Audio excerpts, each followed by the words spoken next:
हमारे साथ धर्मेंद्र यादव जी मौजूद हैं। सर, आज वन नेशन वन इलेक्शन को लेकर चर्चा चल रही है, किस तरीके की चर्चा हुई और आप लोगों ने, समाजवादी पार्टी ने अपना क्या पक्ष रखा उस पर? देखिए, चर्चा बहुत सार्थक रही। समाजवादी पार्टी का, हमारे नेता आदरणीय अखिलेश यादव जी का पक्ष स्पष्ट है। ये बिल देश के संविधान, देश के संघवाद, प्रांतों की स्वायत्तता, लोगों की जो अलग अलग भावनाएं हैं, अलग अलग मुद्दे हैं, अलग अलग आवाजें हैं, उन सबको दबाते हुए केवल इस देश में एक ऐसी व्यवस्था देना चाहते हैं जो भविष्य में तानाशाही का रूप ले, जिसका समाजवादी पार्टी ने इंट्रोडक्शन से लेके अब तक और इन फ्यूचर में जब ये वापस हाउस में बिल आएगा वहां तक हम लोग विरोध किए हैं और करेंगे। भारतीय जनता पार्टी ये कह रही है कि अगर वन नेशन वन इलेक्शन होता है तो देश के रिसोर्सेज बचेंगे, समय बचेगा और ज्यादा विकास करने का समय मिलेगा। चुनाव में ज्यादा समय जाता है अलग अलग स्टेट्स का, अलग अलग लोग मशीनरी का, वो विपक्ष नहीं चाहता कि वो चीज रुके।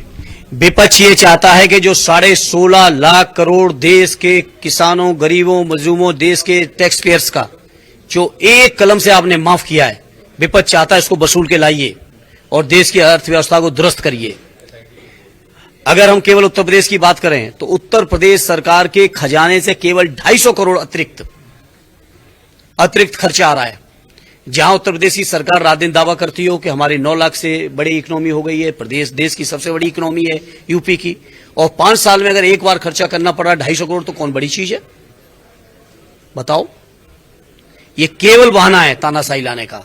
और जो भारतीय जनता पार्टी पैसे की बात करती है, पत्रकार साथियों, देश के अंदर राजनीति में अगर पैसे की सबसे ज्यादा दखलंदाजी किसी दल ने बढ़ाई है, पैसे की भागीदारी, पैसे का असर, पैसे का उपयोग, दुरुपयोग सबसे ज्यादा किसी ने बढ़ाया तो उस पार्टी का नाम भारतीय जनता पार्टी है। इसलिए भारतीय जनता पार्टी बारे मेरा स्पष्ट मत है कि ये जो कहते हैं उससे ठीक उल्टे चलते हैं। आप पैसे की बात कर रहे हैं, राम मंदिर में चंदा चोरी हुई, उसके बाद से अब एसआईटी जांच, आज अंतिम तारीख है उसकी, किस तरीके से देखते हैं अभी तक की जो जांच हुई उसको किस तरीके से? देखिए, बनाई किसने एसआईटी? एसआईटी किसने बनाई है? जिन्होंने ट्रस्ट बनाया उन्हीं की बनाई हुई एसआईटी है। तो एसआईटी की कितनी हैसियत और हिम्मत होगी कि उन लोगों के खिलाफ रिपोर्ट दे पाएंगे? एसआईटी तो सर शासन ने बनाई है ना। तो शासन नहीं तो ट्रस्ट किसने बनाया? ट्रस्ट में किसके पसंदीदा लोग थे?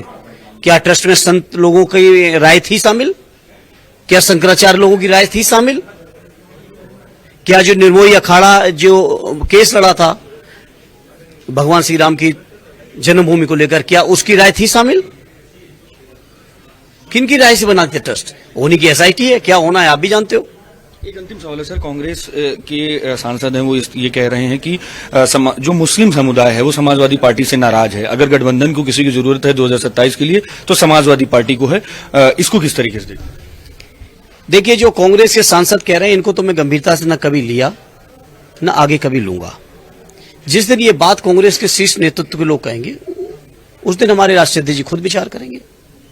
या तो आदरणीय राहुल जी ने हो सकता है अपनी पूरी ताकत उनको डेलीगेट कर दी हो, या खड़गे साहब ने डेलीगेट कर दी, तो मुझे कुछ कहना ही नहीं। और नहीं किए है तो हम लोग तो जो हमारे राष्ट्रीय अध्यक्ष जी फैसला लेंगे। अभी राष्ट्रीय अध्यक्ष जी के जन्मदिन के मौके पर जिस तरह से राहुल जी ने ट्वीट किया, बधाई दी, वो आपके सबके सामने। तो हम लोग तो कांग्रेस लीडरशिप को जानते हैं, बाकी इनको हमने ना कल गंभीरता से लिया ना आज ले रहे हैं।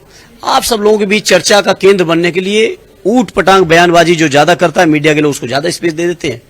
मैं इससे ज्यादा कुछ मानता नहीं। बहुत बहुत धन्यवाद। ये थे धर्मेंद्र यादव जी ने साफ तौर पर बताया कि जिस तरीके से लगातार उत्तर प्रदेश में जो मीटिंग चल रही है अलग अलग जगह पर वन नेशन वन इलेक्शन को लेकर, उसका समाजवादी पार्टी पूरी तरीके से खंडन करती है और वहीं पर अलग अलग मुद्दों पर भी धर्मेंद्र यादव ने अपनी पूरी राय रखी और साफ तौर पर बताया कि समाजवादी पार्टी चुनाव के लिए पूरी तरीके से मजबूत हो रही है। कैमरामैन मनोज के साथ में विक्रम सिंह राठौर, हिंदी खबर, लखनऊ।